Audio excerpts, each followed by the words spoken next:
तो दोस्तों आज 22 जून 2021 मंगलवार का दिन हो चुका है। तो आइए फटाफट से बात कर लेते हैं आज के ताजा खबरों की और आज की बड़ी खबरों की। दोस्तों आज की बड़ी खबरों में स्मार्टफोन बनाने वाली कंपनी Xiaomi की तरफ से एक बड़ी खबर आई है। ताजा जानकारी के मुताबिक जल्दी Xiaomi कंपनी की तरफ से एक ऐसी तकनीक यानी कि टेक्नोलॉजी आने वाली है जिसके जरिए आपका मोबाइल फोन और दूसरे डिवाइस बिना बिजली के चार्ज हो जाएंगे। जानकारी के मुताबिक Xiaomi कंपनी एक नई तकनीक पर काम कर रही है जिसके तहत सिर्फ आवाज के जरिए स्मार्टफोन को चार्ज किया जा सकेगा। अभी हम आपको इसके बारे में पूरी रिपोर्ट बताएंगे। इसके अलावा आज की बड़ी खबरों में तरबूज के नए किस्म को लेकर बड़ी खबर है। ताजा जानकारी के मुताबिक अब आपको जल्दी भारत में पीले कलर के तरबूज देखने को मिल सकते हैं। दोस्तों इसके अलावा आज की बड़ी खबरों में भूत को लेकर बड़ी खबर है। दोस्तों भूत होते हैं या नहीं, इस पर सभी लोगों का अपना अपना जवाब है, लेकिन क्या आप जानते हैं कि वैज्ञानिक दुनिया में यानी कि साइंस की दुनिया में इसका क्या जवाब है? भूत होते हैं या नहीं होते हैं, इस पर साइंस का क्या कहना है? इस पर एक बड़ी रिपोर्ट आई है, तो आपको अभी इसके बारे में भी बताएंगे। इसके अलावा आज की बड़ी खबरों में PUBG गेम के नए वर्जन यानी कि बैटल ग्राउंड्स मोबाइल इंडिया को लेकर बड़ी खबर है। ताजा जानकारी के मुताबिक जो नया गेम लॉन्च किया गया है इसको भी सुरक्षित नहीं बताया जा रहा। एक रिपोर्ट में दावा किया गया है कि अभी भी गेम बनाने वाली कंपनी यूजर का जो डेटा है वो चीन के सर्वर पर स्टोर कर रही है। आपको बता दें चीनी की वजह से सिक्योरिटी का ध्यान रखते हुए भारत सरकार ने PUBG गेम समेत बहुत सारे ऐप को बैन कर दिया था। तो PUBG गेम के नए वर्जन को लेकर क्या बड़ी खबर है, अभी आपको इसके बारे में भी अधिक जानकारी बताएंगे। दोस्तों इसके अलावा आज की बड़ी खबरों में WHO यानी कि विश्व स्वास्थ्य संगठन की तरफ से एक बड़ी खबर आई है भारत के कोरोना वायरस को लेकर। WHO ने चिंता बढ़ाते हुए कहा है कि भारत में मिले कोरोना के डेल्टा वेरिएंट पर जो कोविड वैक्सीन है वो कम असरदार है। दोस्तों जैसा कि हम आपको पिछले कई वीडियो में बता चुके हैं कि कोरोना वायरस या दूसरे भी कई वायरस अपने रंग रूप को बदलते रहते हैं। अपने प्रकार और रूप को बदलने के बाद कई बार वायरस बहुत ज्यादा खतरनाक हो जाते हैं पहले के मुकाबले में। अभी हाल ही में भारत में कोरोना के जिस प्रकार ने तबाही मचाई उसको डेल्टा नाम दिया गया था। आपको बता दें इसी डेल्टा वेरिएंट को लेकर ये खबर आई है WHO की तरफ से कि इस पर जो कोरोना की वैक्सीन अभी लगाई जा रही है वो कम असरदार है, लेकिन राहत की बात ये भी बताई गई है कि वैक्सीन लगाने से मौत का खतरा कम हो जाता है। इसके अलावा आज की बड़ी खबरों में पढ़ने वाले छात्रों के लिए बड़ी खबर है। ताजा जानकारी के मुताबिक पढ़ने वाले छात्रों को 80% छूट के साथ लैपटॉप दिया जा सकता है। इसके अलावा भी कई ऐसे डिवाइसेज हैं जो कि पढ़ने में इस्तेमाल किए जाते हैं, वो छात्रों को अभी बहुत सस्ते में मिलेंगे। तो दोस्तों आज के इस मुख्य समाचार में हम आपको इन्हीं सब महत्वपूर्ण खबरों के बारे में बताने वाले हैं, तो इसीलिए वीडियो को थोड़ा सा भी भगाए बिना ध्यान से आखिर तक देखें ताकि कोई भी जानकारी मिस ना हो। वीडियो में आगे जाने से पहले बस आपसे छोटी सी रिक्वेस्ट है कि आप इस वीडियो को लाइक कर दें और शेयर कर दें, क्योंकि आपका लाइक और शेयर करना ही हमारी मेहनत का फल होता है। तो आइए बिना देर किए चलते हैं सीधे आज की पहली बड़ी खबर की तरफ। और आज की पहली बड़ी खबर जैसा कि आप देख सकते हैं अपनी स्क्रीन पर कि अब सिर्फ आवाज से चार्ज हो जाएगा आपका स्मार्टफोन। Xiaomi ला रही है नई टेक्नोलॉजी। जी हाँ, टेक्नोलॉजी कंपनी Xiaomi फिलहाल एक नई तकनीक पर काम कर रही है जिसके जरिए केवल आवाज का इस्तेमाल करके आपके स्मार्टफोन को और दूसरे डिवाइस को चार्ज किया जा सकेगा। जानकारी के मुताबिक Xiaomi इस काम को करने के लिए एक साउंड चार्जिंग डिवाइस और एक एनर्जी स्टोरेज डिवाइस और एक इलेक्ट्रॉनिक डिवाइस का इस्तेमाल कर सकती है। जानकारी के मुताबिक ये डिवाइस साउंड को इकट्ठा करके उसे एनवायरमेंटल वाइब्रेशन से मैकेनिकल वाइब्रेशन में बदल देंगे। इस मैकेनिकल डिवाइस को इलेक्ट्रिक करंट में बदलने के लिए Xiaomi ग्राहकों को एक डिवाइस भी देगी। ये डिवाइस AC करंट को DC करंट में बदल देगा। कंपनी का दावा है कि ये तकनीक बिना पावर सॉकेट के स्मार्टफोन को और दूसरे तरह के अन्य डिवाइस को चार्ज करेगी। यानी कि दोस्तों आपकी आवाज में जो पावर होती है, जो ऊर्जा होती है, उसको ही करंट में बदल दिया जाएगा कंपनी के दावे के मुताबिक, और फिर आपका स्मार्टफोन या दूसरी चीजें चार्ज होने लगेंगी। Xiaomi कंपनी फिलहाल इस तकनीक पर काम कर रही है। आपको बता दें Xiaomi कंपनी ने ही अभी हाल ही में 200 वॉट हाइपर चार्ज तकनीक का भी ऐलान किया था, जिसके तहत कंपनी ने ये दावा किया था कि 4000 mAh की बैटरी वाला फोन मात्र 8 मिनट में चार्ज किया जा सकेगा इस 200 वॉट हाइपर चार्ज की तकनीक के जरिए। बाकी दोस्तों अगर आवाज से चार्ज होने वाली तकनीक सफल हो जाती है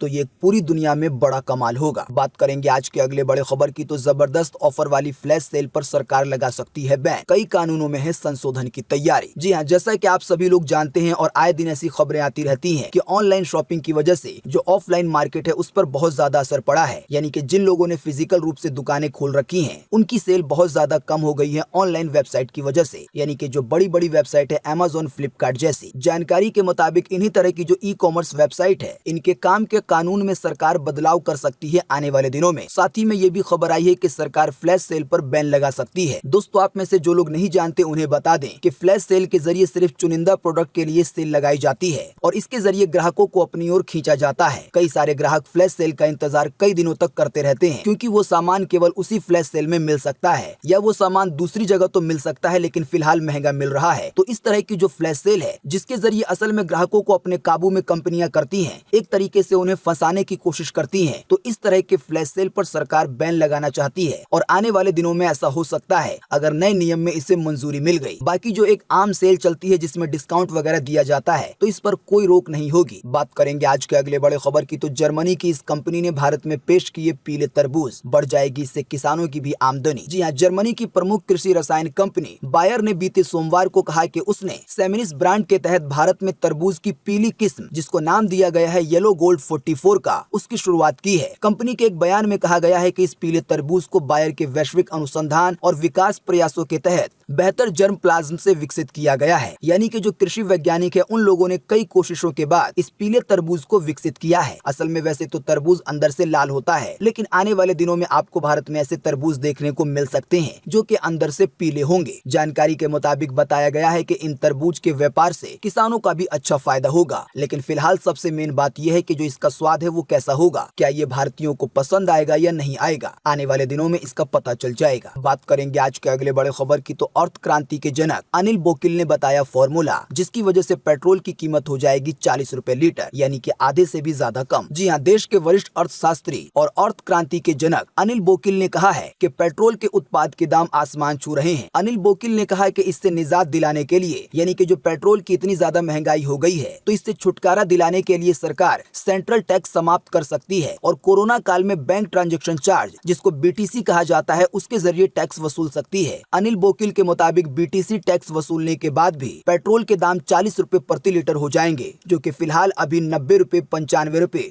या 100 रुपए को क्रॉस कर चुका है। जानकारी के मुताबिक सरकार को अर्थ क्रांति ट्रस्ट की तरफ से ये प्रस्ताव भी भेज दिया गया है कि सरकार सेंट्रल टैक्स के बजाय कोरोना काल में बैंक ट्रांजैक्शन यानी कि बीटीसी टैक्स वसूले और इसकी वजह से पेट्रोल के दाम आधे से भी ज्यादा कम हो जाएंगे। अब देखना यह है कि सरकार का इस पर क्या रुख सामने आता है। फिलहाल तो पेट्रोल डीजल को लेकर देश में हालात बद से बदतर हैं। पेट्रोल डीजल के दाम इस कदर बढ़ चुके हैं कि इसकी वजह से दूसरी रोजमर्रा की यूज होने वाली चीजों के दाम भी बहुत तेजी से बढ़ रहे हैं। अभी हाल ही में बीते रोज अमर उजाला की तरफ से एक रिपोर्ट आई थी जिसमें ये बात बताई गई कि कई सब्जियों के दाम ढुलाई का खर्च बढ़ जाने की वजह से 2 गुने हो गए हैं। बात करेंगे आज के अगले बड़े खबर की, तो क्या सच में भूत होते हैं? आइए बताएं इस पर वैज्ञानिकों का क्या है जवाब। जी हाँ, ये एक बड़ा ही मजेदार और थोड़ा सा डरावना सवाल है। तो दोस्तों आपको बता दें कि भूत होते हैं या नहीं, इसको लेकर हमेशा विवाद रहा है। अगर आप भी भूत प्रेत में विश्वास रखते हैं तो ऐसा करने वाले आप इकलौते नहीं हैं। बता दें कि दुनिया की कई संस्कृतियों में लोग आत्माओं और मृत्यु के साथ ही दूसरी दुनिया में रहने वाले लोगों पर भरोसा करते हैं। हालांकि भूतों पर विश्वास करना दुनिया में सबसे ज्यादा मानी जाने वाली पैरानॉर्मल एक्टिविटी में से एक है। जानकारी के मुताबिक हर दिन हजारों लोग भूतों की कहानियां पढ़ते हैं और भूतों पर बनी फिल्में देखते हैं। ऐसे में ये एक बड़ा सवाल उठता है कि भूतों को लेकर आखिर वैज्ञानिक तौर पर क्या समझा जाता है, यानी कि जो साइंस की दुनिया है वो भूत को मानती है या नहीं मानती है। जानकारी के मुताबिक साल 2019 में किए गए एक सर्वे में ये बात सामने आई थी कि अमेरिका के 40% लोग, यानी कि लगभग आधी आबादी भूतों पर विश्वास करती है। इसके अलावा इनमें से 7% ऐसे लोग थे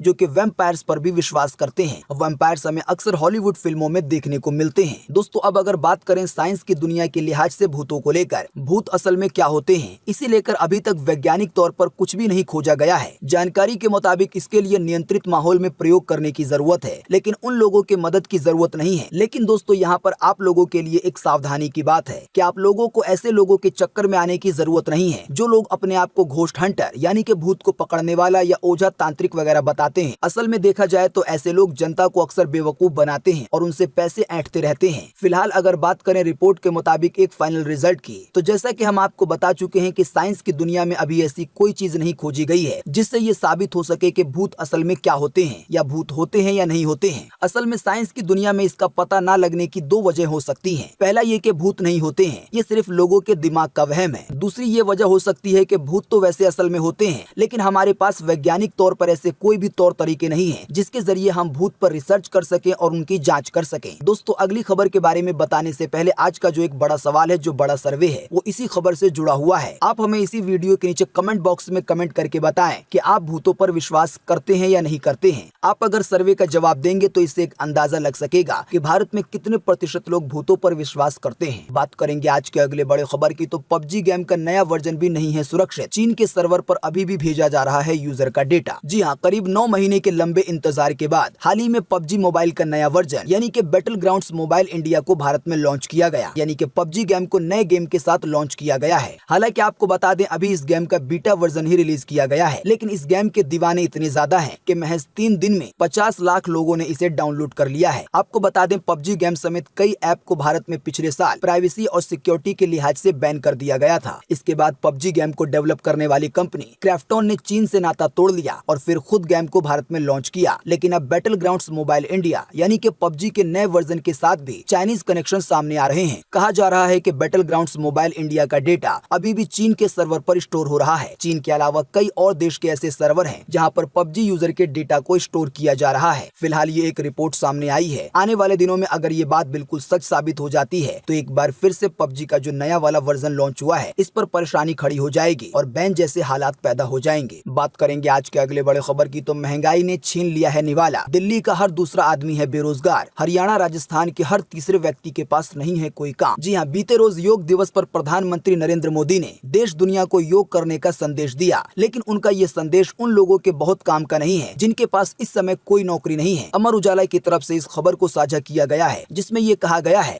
कि इस बढ़ती महंगाई ने उनके मुंह से निवाला तक छीन लिया है। जानकारी के मुताबिक आर्थिक गतिविधियों से सुस्ती के कारण इस समय बेरोजगारी बिल्कुल चरम पर यानी कि टॉप पर है। देश की राजधानी दिल्ली में बेरोजगारी दर 45% से ज्यादा है। आसान सी भाषा में कहें तो दिल्ली में लगभग हर दूसरा आदमी फिलहाल बेरोजगार है। हरियाणा में बेरोजगारी दर 29% से ज्यादा है। तमिलनाडु में 28% से ज्यादा, राजस्थान में 27% से ज्यादा है। इसका अर्थ यह है कि इन राज्यों में लगभग हर तीसरे व्यक्ति के पास कोई काम नहीं है। जानकारी के मुताबिक सबसे कम बेरोजगारी है असम में, जहां पर केवल 0.1% लोग बेरोजगार हैं। इसके अलावा गुजरात में भी बेरोजगारी काफी कम है, कर्नाटका में भी काफी कम है, मध्य प्रदेश में, उड़ीसा में, उत्तराखंड में और साथ ही में उत्तर प्रदेश में भी राजधानी दिल्ली वगैरह के मुकाबले में बेरोजगारी दर काफी कम है। हालांकि भारत सरकार की तरफ से बार बार ये कहा जाता है कि वो अपने स्तर पर इन सभी चीजों को ठीक करने की कोशिश कर रही है। बात करेंगे आज के अगले बड़े खबर की, तो WHO ने बढ़ाई चिंता। कहा कि भारत में मिले डेल्टा वेरिएंट पर कोरोना की वैक्सीन है कम असरदार। जी हाँ, WHO यानी कि विश्व स्वास्थ्य संगठन की तरफ से एक बड़ी खबर आई है जो कि थोड़ी सी लोगों की चिंता बढ़ाती है। जिन लोगों को पता नहीं है, सबसे पहले उन्हें बता दें कि WHO पूरी दुनिया की एक ऐसी संगठन है जो कि दवाइयों का, स्वास्थ्य का और बीमारियों का देखरेख करती है। आपको बता दें, ये वही संगठन है जिसने कोरोना वायरस को पहली बार पूरी दुनिया के लिए महामारी घोषित किया, यानी कि ये एक फैलने वाली बीमारी है, इसकी जानकारी दी और लोगों को आगाह किया। इस समय पूरी दुनिया में या भारत में कोरोना से बचने के जो भी नियम कानून बताए जाते हैं कि आपको मास्क पहनना है, सैनिटाइजर का इस्तेमाल करना है, इसमें से ज्यादातर चीजें WHO की तरफ से ही जारी की जाती हैं। तो दोस्तों, इसी WHO संगठन की तरफ से ये खबर आई है कि भारत में फिलहाल जो एक डेल्टा वेरिएंट मिला है कोरोना वायरस का, उस पर कोरोना की वैक्सीन कम असरदार है। हम आपको ये बात पहले ही बता चुके हैं कि जो वायरस होता है वो कई बार अपने प्रकार को बदलता है। प्रकार बदलने के बाद कई बार ये मजबूत होता है तो कई बार कमजोर होता है। लेकिन कोरोना वायरस के केस में ये देखा गया है कि ये जब भी अपने रंग रूप को बदलता है तो ये पहले के मुकाबले में और ज्यादा खतरनाक हो जाता है। पूरी दुनिया में अभी तक कोरोना वायरस के कई प्रकार देखने को मिल चुके हैं। इसी की वजह से अब विशेषज्ञ कोरोना वायरस के प्रकार को नाम भी देने लगे हैं। अभी हाल ही में हमारे भारत में कोरोना के जिस प्रकार ने तबाही मचाई, जिसकी वजह से लाखों लोगों की जानें गईं, उस प्रकार का नाम डेल्टा है। तो इसी डेल्टा वेरिएंट को लेकर विश्व स्वास्थ्य संगठन ने कहा है कि जो वैक्सीन अभी लगाई जा रही है वो इस वाले प्रकार पर कम असरदार है। हालांकि एक राहत की बात ये बताई गई है कि वैक्सीन से मौत का खतरा कम हो जाता है और गंभीर बीमारी से बचने में मदद मिलती है। साथ ही में आपको बता दें कि कोरोना वायरस ने अपना रूप एक बार फिर से बदला है, यानी कि इसका एक नया प्रकार सामने आया है और इस नए प्रकार को अब नाम दिया गया है डेल्टा प्लस। जानकारी के मुताबिक बीते रोज महाराष्ट्र में कोरोना के नए मामले 6270 आए, साथ ही में 94 लोगों की मौत हुई। वहीं इसी बीच राज्य के स्वास्थ्य मंत्री राजेश टोपे ने बताया है कि 21 लोगों में कोरोना के डेल्टा प्लस वेरिएंट की पुष्टि हुई है, यानी कि जो कोरोना वायरस का एक और नया प्रकार आया है, अब इसके भी मामले भारत में मिलना शुरू हो गए हैं। आपको बता दें, शायद इसी की वजह से विशेषज्ञों ने पहले ही ये चेतावनी जारी कर दी है कि भारत में कोरोना की तीसरी लहर आ सकती है आने वाले 1 से 2 महीने के अंदर में। इसी की वजह से लोगों को लापरवाही बरतने से बचना चाहिए और भारत सरकार ने जो भी सावधानियां बताई हैं कोरोना से बचने के लिए, उसका पालन करना चाहिए,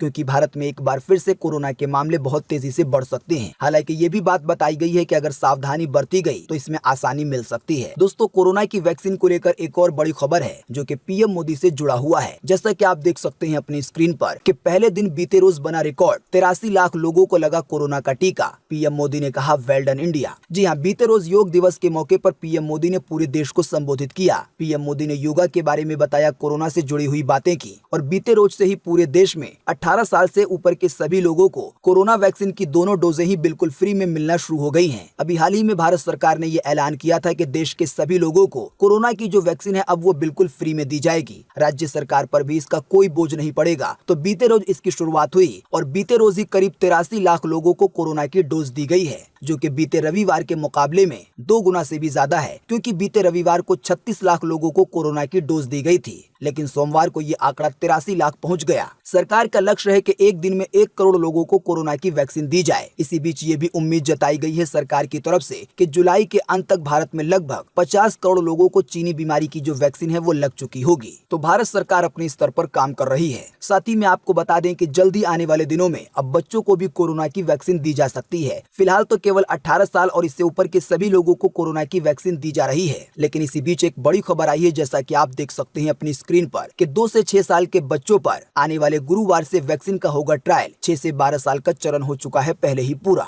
जी हाँ, एम्स में बच्चों पर कोरोना वैक्सीन के ट्रायल में अब आने वाले गुरुवार से 2 से 6 साल के बच्चों को भी कोरोना वैक्सीन की खुराक दी जाएगी। आपको बता दें, इससे पहले 12 से 18 साल और 6 से 12 साल के बच्चों को कोवैक्सीन की डोज पहले ही दी जा चुकी है। आसान सी भाषा में कहें तो ट्रायल पूरा होने के बाद आने वाले दिनों में जिन बच्चों की उम्र 2 साल से लेकर 18 साल के बीच में होगी, इन लोगों को भी कोरोना की वैक्सीन लग सकेगी। फिलहाल जिन बच्चों पर ट्रायल चल रहा है, वैक्सीन देने के बाद उनमें कोई भी दिक्कत नहीं देखी गई है। जानकारी के मुताबिक वो पूरी तरीके से स्वस्थ हैं। डॉक्टर की एक टीम लगातार बच्चों की निगरानी कर रही है। बात करेंगे आज के अगले बड़े खबर की, तो बीते रोज एक बार फिर से मिले 39,000 से ज्यादा नए मामले कोरोना वायरस के। 1100 से ज्यादा लोगों ने फिर गंवाई है अपनी जान। जी हाँ, PTRnews.com की तरफ से चीनी बीमारी का बिल्कुल ताजा अपडेट आपके सामने है। ताजा मिली जानकारी के मुताबिक बीते रोज लगभग 24 घंटे में 39,000 से ज्यादा नए मरीज मिले हैं कोरोना वायरस के। हालांकि आपको बता दें, पिछले कुछ दिनों के मुकाबले में ये नए मामले काफी कम हैं, क्योंकि अभी से कुछ दिन पहले ही रोजाना कोरोना वायरस के 1 लाख, 1.5 लाख, 2 लाख या इससे भी ज्यादा नए मामले सामने आ रहे थे। लेकिन अब ये आंकड़ा 1 लाख नहीं बल्कि 50,000 के नीचे आ चुका है, जो कि भारत के लिए बड़ी अच्छी बात है। फिलहाल आपको बता दें, इन नए मामलों के आने के बाद अब हमारे भारत में कोरोना वायरस के टोटल मरीजों की संख्या 2,99,73,457 हो गई है। साथ ही में आपको बता दें कि इन टोटल मरीजों में से अभी तक 3,89,268 लोगों की जान जा चुकी है कोरोना वायरस की वजह से। साथ ही में आपको बता दें कि बीते रोज लगभग 24 घंटे में एक बार फिर से 1100 से ज्यादा लोगों की जान गई है कोरोना वायरस की वजह से। लेकिन अच्छी बात ये रही कि बीते रोज लगभग 24 घंटे में 76,000 से ज्यादा लोग ठीक भी हुए हैं। ठीक होने वाले टोटल लोगों की संख्या अब 2,89,13,191 हो गई है, यानी कि टोटल मरीजों में से इतने सारे लोग ठीक हो चुके हैं। इसके अलावा अब जो लोग बचे हैं, जिन लोगों का अभी भी इलाज चल रहा है, तो उनकी संख्या अब हमारे भारत में 6,59,208 हो गई है, यानी कि पूरे भारत में अब कोरोना वायरस के इतने मरीज बचे हुए हैं। बात करेंगे आज के अगले बड़े खबर की, तो उत्तर प्रदेश में वीकेंड लॉकडाउन में भी अब खुलेंगे धार्मिक स्थल। सीएम योगी आदित्यनाथ ने दिया है इसका निर्देश। जी हाँ, कोरोना महामारी को लेकर अभी भी सावधानी यूपी सरकार बरत रही है। मेन लॉकडाउन तो यूपी से हटा दिया गया है, लेकिन जो वीकेंड लॉकडाउन है, यानी कि हर शनिवार को और रविवार को जो लॉकडाउन लगाया जाता है, वो अभी भी यूपी में जारी है। तो दोस्तों, इसी वीकेंड लॉकडाउन को लेकर यूपी सरकार की तरफ से ये खबर आई है, जिसमें यह कहा गया है कि अब कोरोना के नियमों का पालन करते हुए वीकेंड लॉकडाउन पर, यानी कि शनिवार और रविवार को भी धार्मिक स्थल खुल सकेंगे, यानी कि मंदिर, मस्जिद, चर्च, गुरुद्वारा वगैरह। हालांकि धर्म स्थल के अंदर एक समय में 5 से ज्यादा लोग नहीं रह सकते हैं। बात करेंगे आज के अगले बड़े खबर की, तो बिहार के अनलॉक को लेकर बड़ी खबर। नीतीश सरकार ने जारी की नई गाइडलाइन कोरोना के लॉकडाउन को लेकर।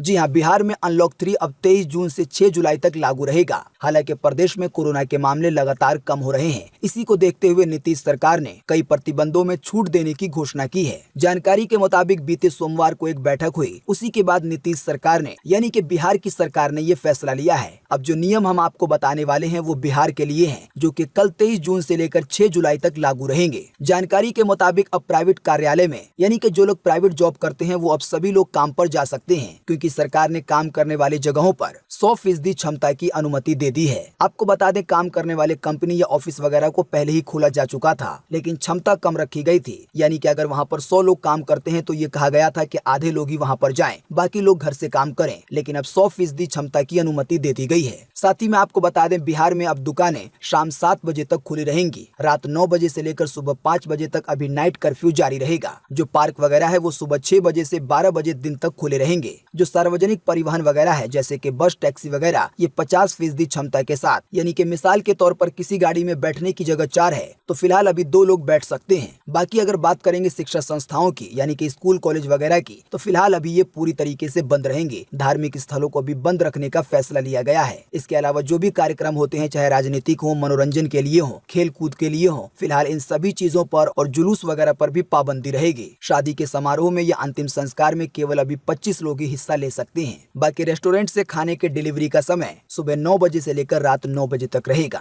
बात करेंगे आज के अगले बड़े खबर की, तो अगर किसी ने लिया है होम लोन या कार लोन और उसकी मृत्यु हो जाती है तो बैंक फिर पैसे कैसे वसूलेगा। अमर उजाला की तरफ से साझा की गई है ये जानकारी। जी हाँ, जैसा कि आप जानते हैं कि कोरोना काल में बहुत सारे लोगों ने अपनों को खो दिया। बाकी हम ये बात भी जानते हैं कि इनमें से बहुत सारे लोग ऐसे होंगे जिन लोगों ने अपने घर खरीदने के लिए या कार खरीदने के लिए या एजुकेशन के लिए लोन ले रखा होगा। बैंक जब भी किसी व्यक्ति को लोन देता है तो उसकी बड़ी जांच पड़ताल करता है। बैंक की तरफ से ऐसा इसलिए किया जाता है ताकि ये पता लगाया जा सके कि इस व्यक्ति को जितना लोन दिया जा रहा है तो वो आने वाले दिनों में इसे चुका सकेगा या नहीं चुका सकेगा। लेकिन कई बार ऐसी आपदाएं आती हैं जिनमें लोगों की मृत्यु हो जाती है जिन लोगों ने अपने नाम पर लोन ले रखा है। इसी बीच एक बड़ा सवाल यह है कि जो कर्जदार है यानी कि जो लोन लेने वाला है, जब उसकी मृत्यु हो जाती है तो बैंक के पैसे कौन चुकाएगा। कई लोगों को ये लगता है कि जिसके नाम पर लोन लिया गया है अगर उसकी जान चली गई तो फिर बैंक अपना लोन माफ कर देती है, लेकिन आपको बता दें ऐसा बिल्कुल नहीं है। बैंक ने इसके लिए कुछ नियम बनाए हुए हैं। सबसे पहले अगर बात करेंगे होम लोन की, तो अगर होम लोन लेने वाले की मृत्यु हो जाती है तो फिर होम लोन की चुकाने की जिम्मेदारी उसके कानूनी उत्तराधिकारी की होगी, यानी कि उसके मृत्यु के बाद उसका पूरा सामान जिसका होगा वो उसका लोन चुकाएगा। अगर उत्तराधिकारी यानी कि घर वाले लोन नहीं चुका पाते हैं तो फिर बैंक उस घर पर कब्जा कर लेगी और उसकी नीलामी करके अपने पैसे वसूल करेगी। सेम ऐसा ही मामला है कार लोन का।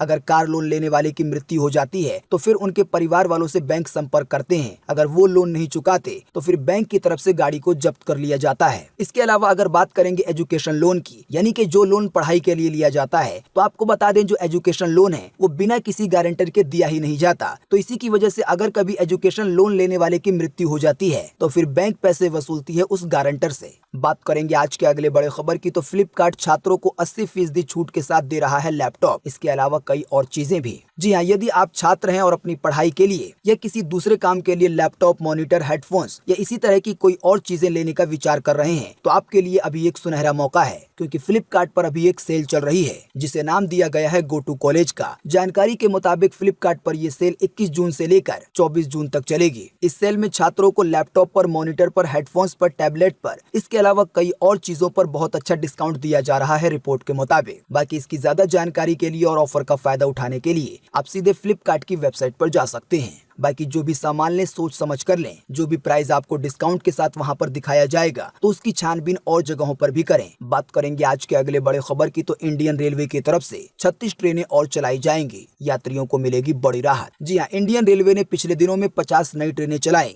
जो कि बीते रोज 21 जून से चलना भी शुरू हो गई है। इसी बीच रेलवे की तरफ से एक और नया ऐलान किया गया है जिसके तहत आने वाले 28 जून से 36 और नई ट्रेनें चलाई जाएंगी। हम आपको इसी वीडियो के नीचे डिस्क्रिप्शन में एक लिंक देंगे जिस पर आप क्लिक करके इन सभी 36 ट्रेनों की लिस्ट देख पाएंगे, यानी कि आप जान पाएंगे कि ये नई ट्रेनें कहां से कहां के लिए चलेंगी, इनके नंबर वगैरह क्या हैं। बात करेंगे आज के अगले बड़े खबर की, तो बारिश की भेंट चढ़ा चौथे दिन का खेल। जी हां, भारत और न्यूजीलैंड के बीच विश्व टेस्ट चैंपियनशिप फाइनल के चौथे दिन का खेल लगातार बारिश के कारण रद्द कर दिया गया। आपको बता दें जब से इस मैच की शुरुआत हुई है तब से बारिश ने मैच का मजा किरकिरा किया हुआ है। बीते सोमवार को जो मैच होना था वो बारिश न रुकने की वजह से रद्द करना पड़ा। जिन लोगों को पता नहीं है उन्हें हम बता दें कि भारत और न्यूजीलैंड के बीच अभी विश्व टेस्ट चैंपियनशिप खेला जा रहा है। क्रिकेट देखने के शौकीन खेल से जुड़े सैटेलाइट चैनल पर इस मैच का आनंद ले सकते हैं। आज अगर मंगलवार को बारिश नहीं होगी तो फिर आज मैच खेला जाएगा। हालांकि आज भी बारिश की उम्मीद जताई गई है। बात करेंगे आज के अगले बड़े खबर की, तो मेक इन इंडिया को मिली बड़ी सफलता। सैमसंग का मोबाइल डिस्प्ले कारखाना नोएडा में हो गया है तैयार। चीन से समेट कर लाया गया था। जी हाँ, सैमसंग का एक नया कारखाना या कह लें एक नई फैक्ट्री जहां पर मोबाइल की डिस्प्ले बनेगी, अब ये यूपी के नोएडा में बनकर तैयार हो गई है। जानकारी के मुताबिक सैमसंग कंपनी ने अपनी इस फैक्ट्री को चाइना से भारत में शिफ्ट किया है। इसको मेक इन इंडिया की एक बड़ी सफलता बताई जा रही है, क्योंकि अब सैमसंग की तरफ से भारत में ही मोबाइल फोन की डिस्प्ले बनाई जाएंगी। बात करेंगे आज के अगले बड़े खबर की, तो कोरोना के चलते अमरनाथ यात्रा कर दी गई है रद्द। उपराज्यपाल ने कहा कि लोगों का स्वास्थ्य है सबसे पहले। जी हाँ, अमरनाथ यात्रा इस बार भी नहीं होगी। कोरोना वायरस के चलते उपराज्यपाल सरकार ने यात्रा को रद्द करने का फैसला लिया है और ये कहा है कि लोगों का स्वास्थ्य सबसे पहले है। हालांकि बाबा बर्फानी की जब आरती की जाएगी तो इसका टेलीकास्ट लोगों के लिए किया जाएगा, ताकि लोग घर बैठे बैठे बाबा बर्फानी की आरती देख सकेंगे। बात करेंगे आज के अगले बड़े खबर की, तो बीते रोज नहीं बढ़े पेट्रोल डीजल के दाम, आइए बताएं ताजा भाव। जी हाँ, पेट्रोल डीजल के दामों में बीते रोज कोई भी कटौती या बढ़ोतरी नहीं की गई है। फिलहाल आपको राजधानी दिल्ली में 1 लीटर पेट्रोल 97 रुपए 22 पैसे का मिलेगा, तो 1 लीटर डीजल 87 रुपए 97 पैसे का मिलेगा। बाकी मुंबई, कोलकाता, चेन्नई के दाम आपकी स्क्रीन पर हैं। बात करेंगे आज के अगले बड़े खबर की, तो पीली धातु यानी कि सोने की कीमत में आई है 250 रुपए की तेजी, आइए बताएं इसके भी ताजा भाव। जी हाँ, बीते सोमवार को सोने के दाम में 250 रुपए की बढ़त देखी गई। इस बढ़त के बाद अभी 24 कैरेट 10 ग्राम सोना 46,277 रुपए का है। अगर बात करेंगे चांदी की, तो चांदी के दामों में भी 258 रुपए की बढ़त देखी गई है। इस बढ़त के बाद अभी 1 किलो चांदी राजधानी दिल्ली में 66,842 रुपए की है। तो दोस्तों, आज 22 जून 2021 की यही ताजा खबरें थी और महत्वपूर्ण खबरें थी। उम्मीद करते हैं इससे आपको काफी कुछ जानकारी मिली होगी। हम बस इसके बदले में आपसे इतना ही चाहते हैं कि आप इस वीडियो को लाइक कर दें और शेयर कर दें, क्योंकि आपका लाइक और शेयर करना ही हमारी मेहनत का फल होता है। वीडियो देखने के लिए आपका बहुत बहुत धन्यवाद। Thanks for watching.